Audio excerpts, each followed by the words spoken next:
Friends, ఎలా ఉన్నారు? Welcome back to my channel. ఈ వీడియోలో గంగానది గురించి తెలుసుకుందాం. గంగానది పేరు తెలియని వారు ఉండరు.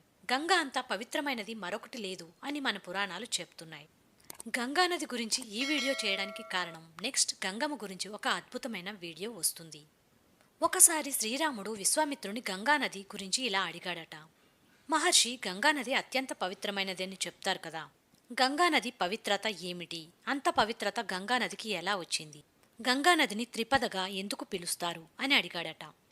అప్పుడు విశ్వామిత్రుడు, గంగా అసలు భూమి మీద ప్రవహించినటువంటి నది కాదు. దేవగంగ, ఆకాశగంగ అన్న పేరుతో కేవలం స్వర్గంలోనే ప్రవహించేది. అది దేవతలకు మాత్రమే ఉపయుక్తమైనది. రామ, నువ్వు గంగానది పవిత్రతను గురించి తెలుసుకోవాలి అంటే అసలు గంగాదేవి భూమిపైకి ఎలా వచ్చింది అనే విషయాన్ని తెలుసుకోవాలి. దానికోసం గంగావతరణ వృత్తాంతాన్ని వివరిస్తాను, విను అంటూ ఇలా వివరించాడు. ముందుగా సగరుని వృత్తాంతం నుండి మొదలు పెడతాను, విను అంటూ ఇలా చెప్పసాగాడు. పూర్వం మీ అయోధ్య నగరాన్నే రాజధానిగా చేసుకుని సగరుడు అనే రాజు పరిపాలించేవాడు. ఆయనకు ఎంతకాలమైనా సంతానం కలగలేదు. విదర్భ రాజకుమారి కేసిని ఆయన మొదటి భార్య, సుమతి ఆయన రెండవ భార్య. గురువుల సలహా మేరకు సగరుడు తన ఇద్దరు భార్యలతో హిమావత్ పర్వతానికి వెళ్లి అక్కడ భృగు ప్రసరణము అనే ఒక పర్వతాన్ని ఎన్నుకొని ఆ పర్వత సానువుల్లో కూర్చొని 100 సంవత్సరాల పాటు తపస్సు చేశారు. వారి తపస్సుకు మెచ్చి భృగు మహర్షి ప్రత్యక్షమై, సగర, నీకు ఒక భార్యయందు ఒక కుమారుడు జన్మిస్తాడు, మరొక భార్యయందు 60,000 మంది కుమారులు జన్మిస్తారు అని వరమిచ్చాడు.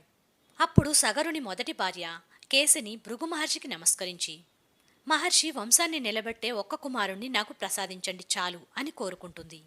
ఇక రెండవ భార్య సుమతి, నాకు 60,000 మంది కుమారులను ప్రసాదించండి అని కోరుకుంటుంది. తదాస్తు, మీరు ఇక అయోధ్యకు తిరిగి వెళ్ళండి అని ఆజ్ఞాపించాడు భృగు మహర్షి. కొంతకాలం గడిచిన తరువాత పెద్ద భార్య కేసినికి అసమాన్యుడు అనే కుమారుడు పుట్టాడు. ఇక రెండవ భార్య సుమతి ఒక పిండాన్ని ప్రసవించింది. ఆ పిండం పగిలి ఆ ముక్కల నుంచి 60,000 మంది పుత్రులు జన్మించారు. వీరంతా పెరిగి పెద్దవారు అవుతూ ఉంటారు. అసమాన్యుడు మాత్రం కొంచెం క్రూరబుద్ధి కలవాడు, అందర్నీ హింసించి ఆనందించేవాడు. ఇలా ఉండగా అసమాన్యుడికి యుక్త వయసు వచ్చి వివాహం చేశారు. అసమాన్యుడికి అంశుమంతుడు అనే కుమారుడు జన్మించాడు. అయినా కాని అసమాన్యుడు హింసా ప్రవృత్తిని మాత్రం వదల్లేదు. దాంతో సగరుడు అసమాన్యుడిని రాజ్యం నుండి వెళ్ళగొడతాడు. మనవడైన అంశుమంతుడు మాత్రం తాతగారి దగ్గరే ఉండిపోతాడు. ఇలా ఉండగా సగర చక్రవర్తి ఒక యజ్ఞం చేయదలిచి అన్ని ఏర్పాట్లు చేసుకున్నాడు. ఆ యజ్ఞం హిమాలయ పర్వతానికి వింధ్యా పర్వతానికి మధ్య ఉన్న ప్రాంతంలో నిర్వహిస్తూ ఆ యజ్ఞంలో భాగంగా యాగాశ్వాన్ని విడిచిపెట్టాడు. సగరుని మనవడు అంశుమంతుడు యాగస్వానికి రక్షణగా వెంట బయలుదేరతాడు. ఇక్కడ ఇంద్రుడు రాక్షస రూపాన్ని ధరించి యాగాశ్వాన్ని అపహరించి తీసుకుని వెళ్ళిపోతాడు. అంశుమంతుడు అశ్వం కోసం వెతికి వెతికి అది కనిపించకపోయేసరికి తిరిగి వచ్చి ఆ విషయాన్ని తాతగారైన సగరుడికి చెప్తాడు. యజ్ఞం సంపూర్ణంగా పరిసమాప్తం అవ్వాలి అంటే ఆ అశ్వం తిరిగి రావాలి. అశ్వం ఏమైందో తెలియడం లేదు. ఎవరో అపహరించారు అన్న విషయం మాత్రం అర్థమైంది. అప్పుడు సగరుడు తన 60,000 మంది కుమారులను పిలిచి, నాయన్లారా, యాగాశ్వాన్ని ఎవరో అపహరించారు, మీరు వెళ్ళి వెతకండి. ఈ భూమండలం మొత్తం గాలించండి. ఒకవేళ భూమండలంపై ఎక్కడా కనిపించకపోతే భూమిని ఒక్కొక్కరు ఒక్కొక్క యోజనం చొప్పున తవ్వి పాతాళానికైనా వెళ్ళి అశ్వాన్ని వెతికి తీసుకురండి అని పంపిస్తాడు. అలా 60,000 మంది సగరపుత్రులు నలుదిశలా వ్యాపించి అశ్వాన్ని వెతకటం ప్రారంభిస్తారు. కానీ వారికి అశ్వం ఎక్కడా కనిపించదు. దాంతో వారు భూమిని తవ్వడం ప్రారంభిస్తారు. 60,000 మంది కలిసి 60,000 యోజనాల భూమిని తవ్వారు. ఇలా తవ్వుతున్నప్పుడు వారికి కనిపించిన రాక్షసులను, సర్పాలను ఎన్నిటినో నాశనం చేశారు. అప్పుడు పాతాళంలో ఉన్న దేవతలంతా కలిసి బ్రహ్మ వద్దకు వెళ్ళి విషయాన్ని చెప్తారు. దానికి బ్రహ్మ, భూమికి ఏమైనా సమస్య వచ్చినప్పుడు కాపాడటానికి శ్రీమన్నారాయణుడు వస్తాడు.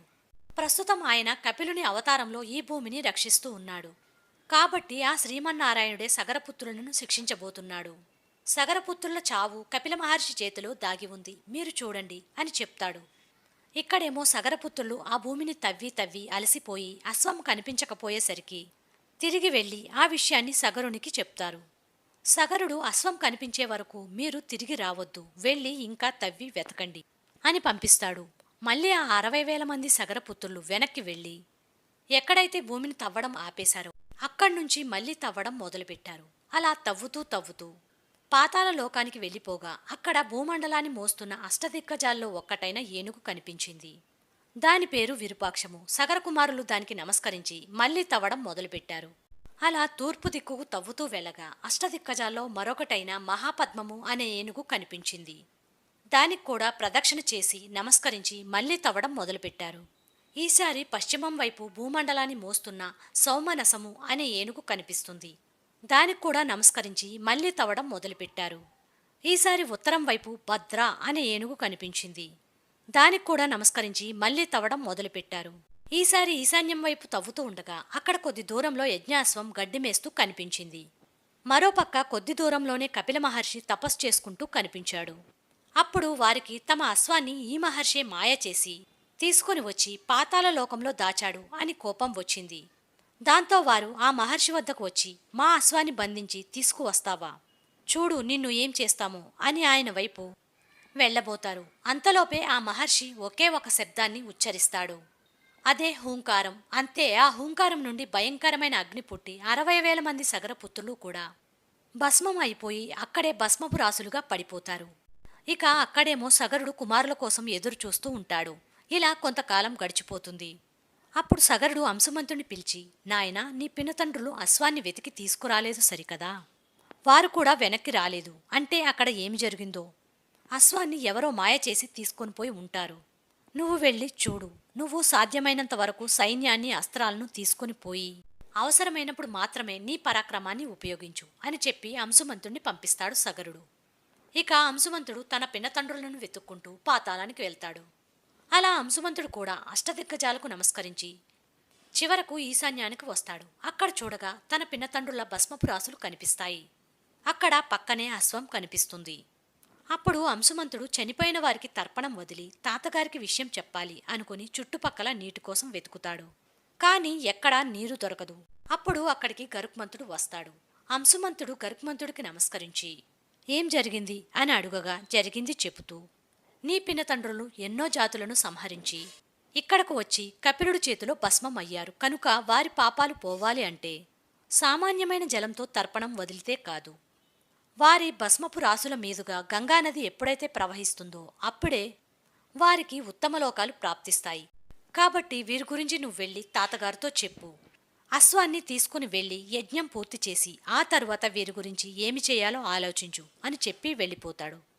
అప్పుడు అంశుమంతుడు అశ్వాన్ని తీసుకుని అయోధ్యకు వచ్చి తాతగారితో ఆ యజ్ఞాన్ని పూర్తి చేయిస్తాడు. ఆ తరువాత సగరుడు విషయాన్ని తెలుసుకుని రాజపురోహితులతో చర్చించి గంగానదిని ఎలా తీసుకురావాలి, గంగానది దేవలోకాల్లో ఉంటుంది, శ్రీమన్నారాయణుడి పాదాల దగ్గర పుట్టింది గంగ, అటువంటి గంగానదిని పాతాళానికి ఎలా రప్పించాలి అని ఆలోచించారు. కాని వారికి ఏ ఉపాయము తట్టలేదు. అలా కాలం గడిచిపోయింది. సగరుడికి సమయం దగ్గర పడింది అని తెలుసుకుని అంశుమంతుణ్ణి చక్రవర్తిని చేసి ఆయన కన్నుమూశాడు. ఇక అంశుమంతుడు రాజ్యపాలన చేస్తూ గంగానదిని ఎలా భూలోకానికి రప్పించాలా అని ఆలోచిస్తూ అందర్నీ సలహాలు అడుగుతూ ఉండగా తపస్సు చేస్తే గంగానదిని భూలోకానికి రప్పించవచ్చు అని మునుల ద్వారా తెలుసుకున్నాడు. అలా తపస్సుకు వెళ్లడానికి కొంత సమయం తీసుకున్నాడు. ఇంతలో అతనికి ఒక కుమారుడు పుడతాడు. అతడిని పెద్దవాణ్ణి చేసి విద్యాబుద్ధులు నేర్పించి రాజ్యపాలన మెలకువలు నేర్పించి అతనికి రాజ్యభారాన్ని అప్పగించి గంగానది కోసం తపస్సు చేయడం కోసం వెళ్తాడు. అలా అంశుమంతుడు తపస్సు చేశాడు. కాని ఆయన తపస్సు ఫలించకముందే చనిపోతాడు. ఆ తరువాత అతని కొడుకు దిలీపుడు కూడా కొంతవరకు ప్రయత్నించాడు. కాని అతని వల్ల కూడా కాలేదు. ఇక దిలీపుడు కుమారుడు భగీరథుడు. అతడికి వివాహం అయ్యింది. కాని సంతానం లేదు. అందుకే భగీరథుడు అతనికి సంతానం కావాలి అని ఒకటి, రెండవది అని ప్రప్రతామహులకు గంగానదిని రప్పించి ఉత్తమలోకాలను ప్రాప్తింపచేయాలని బ్రహ్మదేవుని కొరకు తపస్సు చేశాడు. బ్రహ్మదేవుడు ప్రత్యక్షమై ఏమి వరం కావాలో కోరుకో అనగా, బ్రహ్మదేవ, నాకు పుత్ర సంతానాన్ని ప్రసాదించండి. ఇక రెండవది, గంగానదిని భూమి మీద ప్రవహింపచేయండి. దాని ద్వారా పాతాళంలో ఉన్న నా ప్రప్రతామహులకు ఉత్తమలోకాలు ప్రాప్తింపచేయండి అని కోరుకుంటాడు. దానికి బ్రహ్మ, భగీరథ, పుత్ర సంతానాన్ని కావాలా అన్నావు, అది నెరవేరుతుంది. కాని గంగానదిని భూమి మీదకు తీసుకురావడం అంత తేలికైన పని కాదు. గంగానది ఉర్ధ్వలోకాల నుండి రావాలి. గంగానది నేరుగా భూమి మీదకు వస్తే భూమి భరించలేదు, భూమి బద్దలైపోతుంది. కనుక గంగానది వేగాన్ని భరించేవాడు శంకరుడు. ఆయన మాత్రమే గంగ వేగాన్ని తగ్గించి భూమిపైకి తీసుకురాగలడు. కనుక నువ్వు శంకరుడు కొరకు తపస్సు చెయ్యి అని చెప్తాడు. ఇక భగీరథుడు ఒంటికాల మీద నిలబడి అది ఒంటివేలుతో శివుడి కొరకు తపస్సు చేస్తాడు. సరే, శివుడు ప్రత్యక్షమై భగీరథ, ఇంత కష్టతరమైన తపస్సు చేశావంటే ఆ కోరిక ఎంత బలమైనదో, ఏమి నీ కోరిక అంటాడు. పరమశివ, నీకు తెలియదా, గంగానదిని భరించగలిగేవాడివి నువ్వు తప్ప ఎవరూ లేరని బ్రహ్మదేవుడు సెలవిచ్చాడు. కనుక నువ్వు గంగాదేవిని భరించి మాకు ప్రసాదించు స్వామి అన్నాడు. అలాగే అని శివుడు అనుమతిచ్చాడు. అంతే, గంగ కిందకు ప్రచండ వేగంతో వంపులు తిరుగుతూ పరవళ్లు తొక్కుతూ రావడం ప్రారంభిస్తుంది. శివుడు గంగానదికి భూమికి మధ్య తన శిరస్సు ఉంచి నిలబడతాడు. గంగానది గర్వంతో నన్ను శివుడు అడ్డుకోవాలని చూస్తున్నాడు, శివుడితో సహా నేను పాతాళానికి దూసుకుపోతాను అంటూ గర్వంగా దిగుతుంది. అది గమనించిన శివుడు జటాజుటాలను విదిలించాడు. అంతే, అక్కడ పడటం మొదలుపెట్టింది. వేగంగా శివుడి శిరస్సును తన్ని వెళ్ళిపోవాలని తలచింది. అంతే, శివుడు గంగను తన జటాజూటంలో బంధించాడు. ఇక అక్కడే తిరగడం ప్రారంభించింది గంగ. ఇక్కడ గంగాదేవి కోసం దేవతలు, యక్షులు అంతా చూస్తున్నారు, ఆ పరమపావన గంగానదిలో స్నానం చేసి పునీతులమవ్వాలని. ఇంతలో గంగ రావడం లేదు అని గ్రహించి మళ్లీ భగీరథుడు శివుడు కోసం తపస్సు చేస్తాడు. మళ్లీ శివుడు ప్రత్యక్షమై సరే గంగను వదులుతాను అని చెప్పి బిందు సరోవరము అనే ప్రాంతంలో హిమాలయ పర్వతాల్లో ఒక పాయగా తన జటాజూటం నుంచి వదిలిపెడతాడు. అలా భూమి మీదకు వచ్చిన ఆ ఒక్క పాయ 7 పాయలుగా విడిపోయి 7 ప్రవాహాలుగా ప్రవహించడం మొదలుపెట్టింది. హ్లాదిని, పావని, నలిని అనే 3 పాయలు నదులుగా తూర్పు దిక్కునకు ప్రవహించగా, సుచక్షువు, సీత, సింధు అనే 3 పాయలు నదులుగా పడమర దిక్కుకు ప్రవహించడం మొదలుపెట్టాయి. ఇక 7వ పాయ భగీరథుణ్ణి అనుసరించడం మొదలుపెట్టింది. 7వ పాయ నదిగా భగీరథుణ్ణి అనుసరించడం మొదలుపెట్టింది. భగీరథుని వెంట గంగ ప్రవహిస్తూ ఉంది. అప్పుడు గంగకు పక్షులు ఎండ తగలకుండా గొడుగు పట్టినట్లుగా దాన్ని చూస్తూ ఆస్వాదించాయి. దానిలో స్నానాలు చేసి పునీతులయ్యాయి. దేవతలు, యక్షులు, గంధర్వులు అంతా కూడా గంగానదిలో స్నానం చేసి పునీతులయ్యారు. ఇలా గంగ సుడులు తిరుగుతూ, వంపులు తిరుగుతూ, పరవళ్లు తొక్కుతూ వెళుతున్నది. మార్గమధ్యలో జహ్న మహర్షి ఆశ్రమాన్ని కూల్చుకుంటూ వెళ్ళిపోతుంది గంగ. దాంతో జహ్న మహర్షి గంగ అహంకారాన్ని అంచాలని చెప్పి ఆ గంగా జలాన్ని మొత్తం అరచేతిలో వేసుకుని ఆచమనం చేసినట్లుగా తాగేశాడు. ఇంకే ఉంది, భగీరథుడు మళ్ళీ జహ్న మహర్షికి తపస్సు చేశాడు. దాంతో ఆయన కరుణించి గంగానదిని నోటితో వదలడం వలన ఎంగిలి అవుతుంది కనుక తన చెవిరంధ్రం గుండా వదులుతాడు. జహ్న మహర్షితో వదలబడింది కాబట్టి గంగకు జహ్నవి అని పేరు వచ్చింది. భగీరథుడి తపస్సు వల్ల వచ్చింది కాబట్టి గంగకు భగీరథ అని పేరు కూడా వచ్చింది. అలా గంగానదిని భగీరథుడు పాతాళానికి తీసుకువెళ్లాడు. తన ప్రప్రతామహుల భస్మరాశుల మీదుగా ప్రవహింపచేసి వారికి ఉత్తమ లోకాలను ప్రాప్తింపచేశాడు.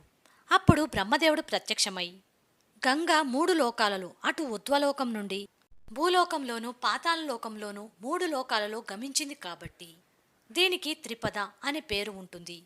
అంటే 3 లోకాలలో ప్రవహించినటువంటి నది అని అర్థం. ఇది నీ తపస్సు వల్ల భూలోకానికి వచ్చింది కాబట్టి భగీరథ అని పేరు కూడా వస్తుంది అని చెప్పి భగీరథుడిని ఆశీర్వదిస్తాడు. ఆ తరువాత భగీరథుడు తన ప్రప్రతామహుల అందరికీ గంగానదిలో తర్పణాలు వదిలిపెట్టాడు. ఇలా భగీరథుడి తపస్సు వలన గంగాదేవి భూమిపైకి వచ్చింది. గంగకు పాపాలను హరించగలిగే శక్తి ఉంది. ఎందుకు అంటే అది శివుడిని తాకి భూమిపైకి వచ్చింది.